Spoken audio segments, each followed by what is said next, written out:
Hey friends, I'm hanging out on the floor here with Hannah. She's gotten into this kind of funny habit of playing with Amanda's purse. Yeah. A puppy. I see you looking in there.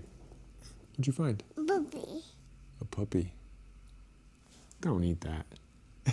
Puppy. Puppy.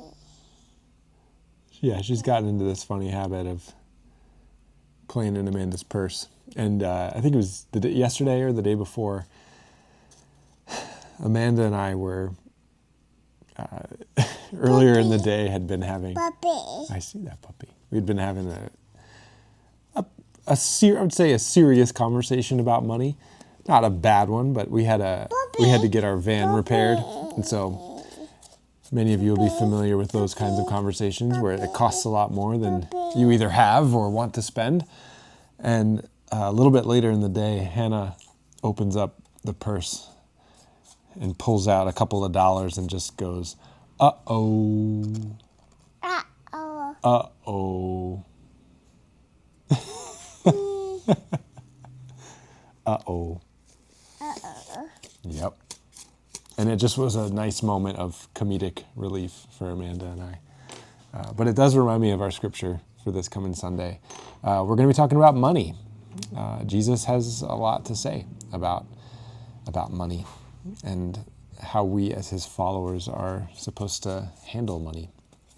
And in Luke chapter 16, beginning at verse 1, Jesus tells his disciples a really kind of interesting story. It's called a parable of the shrewd manager.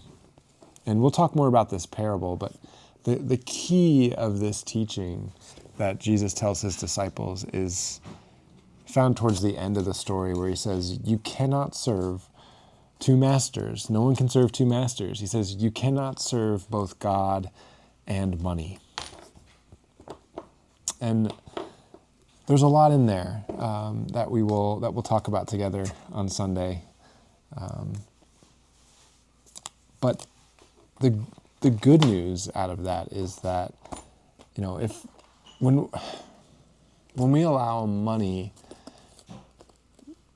to be the master of our life, right? Like when we serve money as, let's say we're serving money as our master,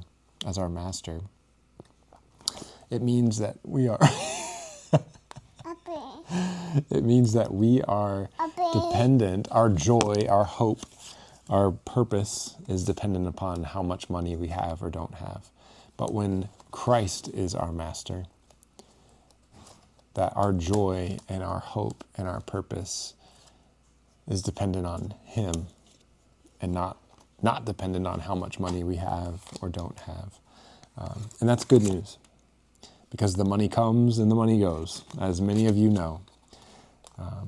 But Christ's grace and power and freedom for all of us is eternal.